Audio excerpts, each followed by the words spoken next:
ideas change who we are in a very fundamental sense. I'm concerned about unthinking acceptance of convenient short-term solutions. You could argue, right, interestingly enough, that our lives online is like a brain scan of 1 billion people. So earlier today, David, in conversations here at the Institute, you made a provocative comment, and I'd like to challenge you to unpack it for us. You said that when Leibniz and Newton introduced to the world the calculus, it gave us a new way to look at the world, new tool set.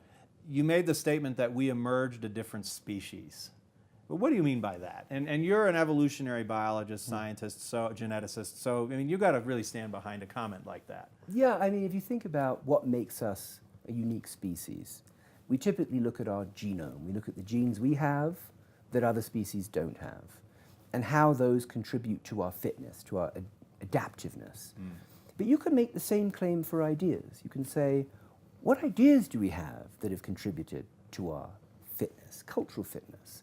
And I think over the course of history, creative teams and creative individuals have come up with ideas that have fundamentally changed our ability to interact with the physical world. And the calculus is one such candidate concept. And so I'm being somewhat facetious when I say new species, but at the same time I'm meaning it, because ideas change who we are in a very fundamental sense. They change how we obtain energy in the world, they change how we organize our societies, they change how we move. And so in some sense they're as important, if not more important than genes. What do you mean they change how we move? What does that exactly mean? Well, think about the calculus. Without the calculus, we wouldn't have rocket ships, right? We wouldn't have aircraft. Right. We wouldn't have boats. So in some sense, the effect of this idea is greater than the effect of many genes, and we understand that. And yet we don't have a vocabulary for discussing what they did to our evolutionary history, what's happened to our lineage, the hominid lineage, as a consequence of the discovery or invention of the calculus. So I was being facetious, but I was trying to make a serious point at the same time. If you think about the universe of electrons and planets and stars, they don't learn from their experiences. They don't have a sense of purpose. But if you look at an ant or a virus or a human being, we behave for a reason. We have an objective in mind. And when we fail, we learn, we revise our strategy, and we do it again differently. And the mathematics that have been developed historically to deal with the non-living world can't deal effectively with learning agents. And so, because they're very deterministic, or they're very too specific to determinism particular is application? Deterministic would be one. Invariant, they don't change. The rules governing their behavior are written in stone, right? Whereas with the systems we study, they're self-referential. They're inspecting themselves and they're saying, could I do it better? They evolve could I over do time. it differently? They evolve. Right. And that requires a very different approach, both mathematically and computationally. And that different approach, applied across a wide range of phenomena, from cells to societies, is what we mean when we say complexity science. I see. So the notion of applying that kind of a methodology, a perspective, to a human system or a living system, as opposed to, say, the laws of physics. Correct. Which, at least so far, we believe don't change very much. Exactly. Right. We're interested in, over the next few generations, given all the technologies that are finally becoming prime time, whether that's artificial intelligence or genetic engineering, cybernetics, these technologies will change how we are physically, the capabilities we have mentally, perhaps it changes us emotionally. From your perspective, how might being human change over the next few generations? And as well, how might it not change? You know, you have to set that question in a broader historical context. Great. Our tendency is always to view our own time as unique and special and different. And of course, in many ways it is. But to really get at that question in a rigorous way, as we would here at SFI, you should go back about 150,000 years ago to the Paleolithic and ask, what happened then? What changed then, at the origin of modern humans? And then trace that forward into the present. And I have done that, and many of my colleagues have. And you have to think about how revolutionary the first stone tool was, right? You have to think about how revolutionary the first inscribed stone tablet was, right? How revolutionary the first library was. And so...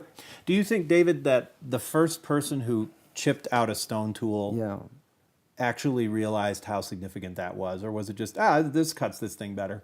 I think they looked at it and they thought, oh my Lord, and hid it from all of their friends and family. They couldn't file a patent. They couldn't file a patent, and I think they realized very quickly how extraordinary it was.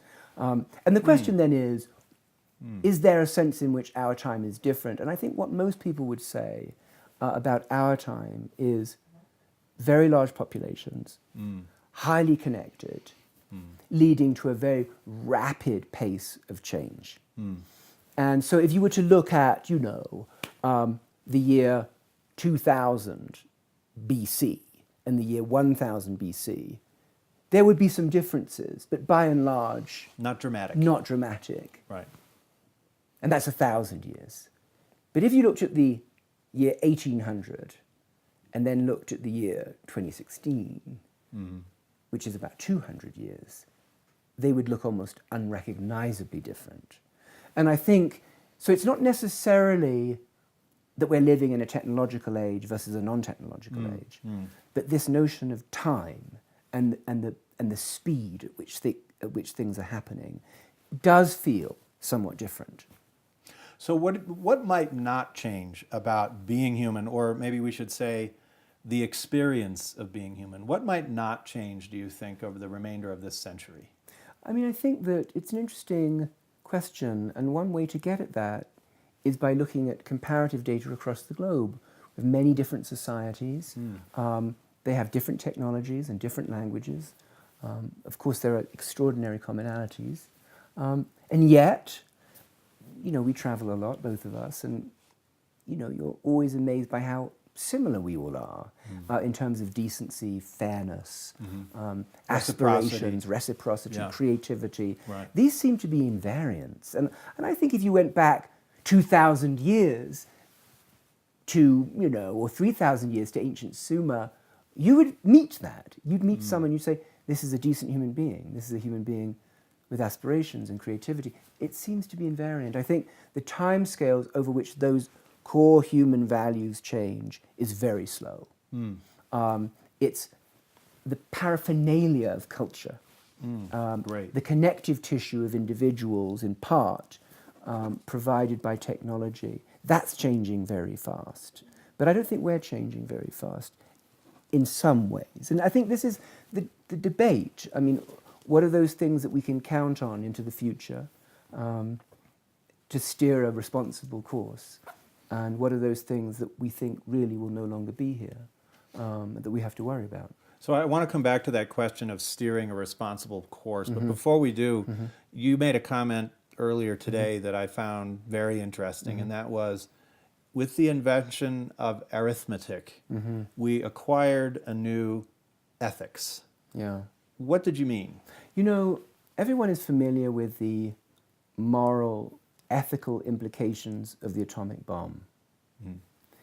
It's a weapon, and we make a decision. And developed not too far from here, in fact. And we're here in part because of the Manhattan Project. But what went into that? Well, mathematics, and at its base, arithmetic. Structures of knowledge always have ethical implications.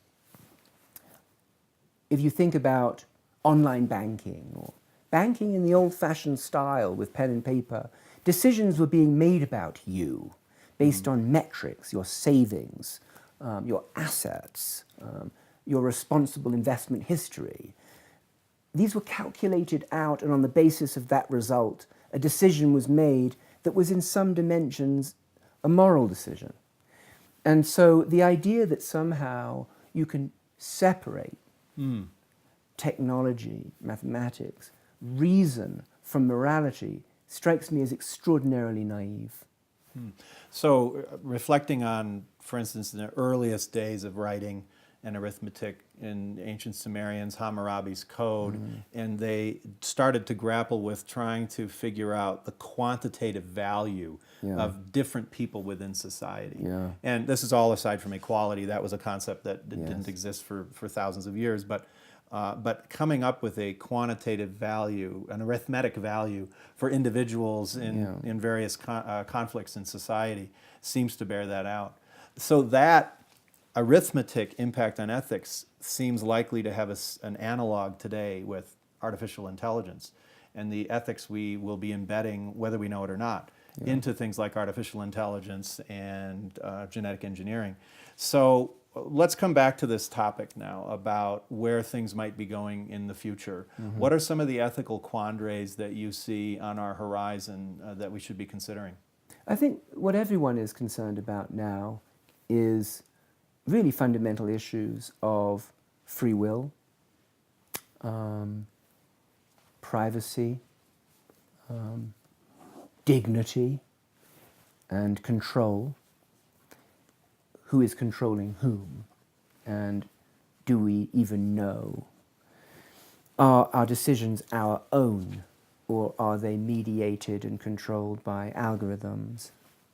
Is our biology our own, or through means of genetic engineering will we be changing that too? And so these are the public debates now around science, and they're important to have. And so if you asked me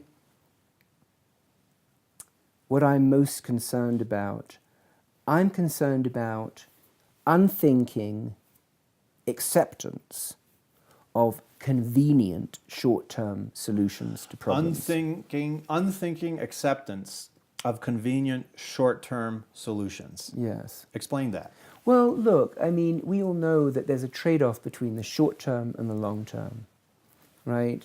It happens, for example, with antibiotics. You get infected, it's in your best short-term interest to devour those antibiotics, even if you are not infected with the appropriate microbe. And as a consequence of that, increase the odds of generating a resistant strain that goes on to infect your family, your friends, society, and perhaps even yourself in the future. And that's a beautiful example of just thinking about the short term and in your selfish interests. The same is true, I think, for technology.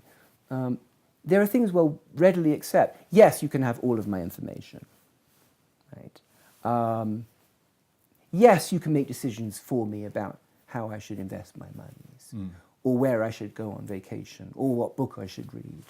But possibly some of those solutions, probably some of those solutions will end up being more effective or certainly efficient, but more effective even than we are as human beings making some of those decisions. That's absolutely true, but it's that deliberative process, a sort of a sifting and winnowing of the possibilities, experimentation, understanding that we have to be always aware that the decisions we made might have been imperfect and be willing to change. And if you outsource those decisions, then it's not really within your power to change them easily. And so what I worry about almost more than anything else is a certain kind of mental laziness and an unwillingness to engage with the difficult issues. And that's so pervasive, and it probably always has been, by the way, but it's somehow more pressing in a time where there are systems out there willing to make the decisions for you.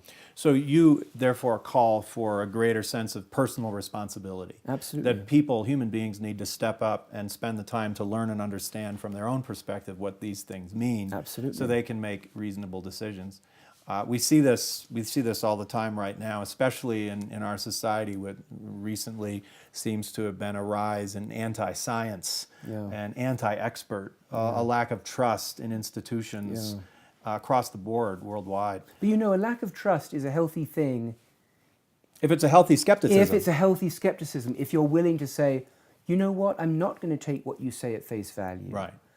I'm going to do some research and determine what you said is, if what you said is true. And I think that is foundational to the scientific enterprise. You know, and I think that's different from a sort of carte blanche I won't listen to anything you say. But I would love to live in a society where every remark was questioned and people did their due diligence and went away. Sounds a lot like the Santa Fe Institute. It sounds like the Santa Fe Institute. We should question everything. Yeah. But let's go to the other extremes. So on one extreme, we have the unengaged individual, and that's dangerous for them and frankly for society in general. Yeah. But on the other end of the spectrum, we can also end up with perhaps too much engagement or unthinking engagement. For instance, moratoriums. Yeah. There are people who believe understandably, because some of these technologies are so fundamental in the capabilities they create, the changes they wrought, maybe even biologically for us, such as genetic engineering, that we might need some moratoriums or some breaks on some of these developments. What are your thoughts about that perspective? Yeah, I think this is an extraordinarily interesting and complex problem, and it's a reason why we should be thinking about them here at the Santa Fe Institute. My first reaction is I tend to be against blanket bans. I don't like the idea of a moratorium. And because it, in some sense, shifts the focus of power. Because we're not able to engage with the discussion, because the discussion has been turned off. I see. And not always. If it's been effectively turned off, because the other issue, of course, is it's nice to create a moratorium, but if you can't enforce it worldwide, then what good is it really? Right, exactly. And so I think that, you know, the history of culture is a history of attempts to suppress heretical dialogue. And what is a heresy? Well, it's all contextual. It's challenging the dominant orthodoxy. That is science, right? Or should be science. Well, it should be. I mean, Feynman defined science as a belief in the ignorance of experts. That is science. And I think in some sense, this idea that we won't engage with the problem, to be honest, in the case of things like CRISPR, that is not at all what was intended. Can you explain for everyone what CRISPR is? So this is essentially the appropriation of a genetic mechanism found in microbes in order to more effectively do genetic engineering, what would now be called biomimicry. Very targeted, relatively inexpensive, relatively simple to do, to make genetic changes to the genetic code of an organism. That's correct. And of course this happens already because we borrowed it from organisms that did just that, microbes. And of course we're concerned rightly about the abuse of this extraordinary genetic power. And the question for society is how to grapple with it. And I don't think that the moratorium is shutting down the debate in this case. I think quite the opposite. But turning away from a problem is not a good idea. I think we have to sort of face the darkness directly and illuminate it. And I think that how best to do that is complex. So David, one of the things that is fundamental to Santa Fe Institute's work in complex adaptive systems, of course, are the network relationships between actors of some sort. They could be humans, it could be artificial intelligence, it could be, for that matter, animals or traffic lights. Yes. But how do we need to change our approach to thinking about and studying these adaptive connected systems? Yeah, I think we need a new vocabulary for collectives. If you think about human history, the history in art, in literature, in philosophy, and even in science, it's been very focused on the individual. You know, we have the unconscious and the ego, we have the id. And this has been immensely powerful. But we are a social species, and much of what we think and reason about is derived from our sociality. And because we haven't had the instruments to study the collective until very recently, we've avoided making rigorous inquiries, or largely avoided, in that area to the extent that we want to derive entirely new concepts for the social phase of our existence. So we have fMRI machines, brain scan machines. How do you brain scan 1 million people? Right? And that will inevitably lead to new theories new concepts, and potentially revolutions in our social and political institutions. Actually, beyond that, how do you brain scan 1 million people? Should you brain scan 1 million people? Under what conditions? Yes. How do you study the data that you're seeing? Absolutely. How do you do so? What impact are you having on the people who are being studied as a result? I mean, all these things are open. But you could argue, right, interestingly enough, that our lives online is like a brain scan of 1 billion people. The traces we leave in our decisions and choices and purchases and friending and emails is a kind of fossil imprint of our brain that can be studied. So in some sense, we are doing it now. And it's already in manageable data form that can be very quickly assessed and collected and cleansed and analyzed. Absolutely, and it's raising exactly the issues. Should we be brain scanning 1 million people?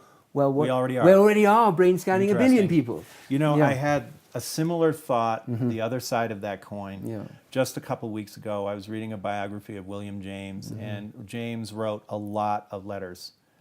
In the late 19th century, for that sort of class, it was typical to write a lot of letters, but he was a master at it. And so a lot of the depth of this biography came from reviewing his personal correspondence. I reflected on our personal correspondence in this society, and it's quite limited now. It's usually short shot emails, heaven forbid postings on Facebook, tweets, and there are a lot of data there, and we can analyze it more quickly. But comparing that to this elegant, beautiful, well considered personal letter, explaining my motivations, saying to this individual something, are we losing that as a society? You know, it's a very interesting question, and to some extent we clearly are. I think you're right. I think that we only have limited time, and so you can either write several thousand letters in your life that are considered and lengthy and contemplative, or you can write hundreds of thousands of emails that are not. And so there's just a finite limit which imposes a constraint, which means now many people are still writing beautiful letters. And you ask a really interesting question, which is, how do we excavate the future past of humanity when the materials we have are in this new form? The good news is that we are still extraordinarily creative in art and science, and so there are beautiful novels being written still. Absolutely. And beautiful pieces of music being written. And so it might be that the letter ceases to be as useful, but these other art forms grow in prominence. So your comments about brain scans for 1 million people, I'm sure that can be turned into lots of nefarious tweets, but let's extrapolate that out into the notion of transparency. So a lot of these technologies allow us to see further and further into the minds and motivations of individual humans, not just a generic society, a primetime television, but each specific individual. There'll be a lot of ethical issues that we face in that respect. And as that transparency becomes more intense and a deeper, perhaps even invasive into our thoughts, our dreams, our emotions, what do you see there? Is there a responsibility of science or business? And if so, what might that be? It's an interesting issue, and it's my wife, in fact, Jessica Flack, who is a professor here, has made a very interesting remark, and that is that a long time ago, thousands of years ago, when we lived in small groups, we had no privacy. Everyone knew what you were doing, right? They saw the fruits of your labor and so on. And so then there was this phase of population growth without access to the technologies of communication and connectivity. And in that tiny fleeting window of time, we experienced privacy. Interesting. So privacy, in some ways, is has been more of a result of our lack of deep connection with small groups. Right. And so now we're returning to a mutant version of that ancient state, and it's mutant because now that lack of anonymity is being experienced with tens of thousands of individuals, if not more. And so it might not be, the debate might not be about privacy and anonymity so much as the scale of knowledge. And it's one thing if your neighbor or your cousin knows all these intimate details. It's another thing if Google knows it or the government organization And that's, knows it. by the way, something that humans, by virtue of their cultural conditioning, are very ill-equipped to deal with. Which is what? Which is the following, which is, I find it irksome if my neighbor knows my habits, how much I'm spending on gasoline every week. But it doesn't seem to bother me if Google knows. And so we don't have the right immune system for dealing with who has access to our knowledge, because we're so conditioned on the local version. And I think we're probably into the future going to have to develop a way of dealing and reasoning through the lack of privacy at scale. We know how to deal with it at the level of individuals, right? We lock our doors, you know, you'll hide things in certain parts of your house, or you have your letters sealed. Those kinds of procedures and habits haven't generalized very effectively to the online world. So we're not intellectually, emotionally, or culturally prepared for mass interconnected communities. Yeah, I don't think so. Interesting. So that's something that we'll see happen over the next few generations because it has to. Planets and stars don't learn or have a sense of purpose. Pushing the boundaries, free will, privacy, dignity, control, trust, understanding the individual, understanding the collective, and the collectives are fundamentally changing in the coming generations. We must face the darkness, and we're glad that we have people like you holding a lantern. Thank you very much. Thank you very much.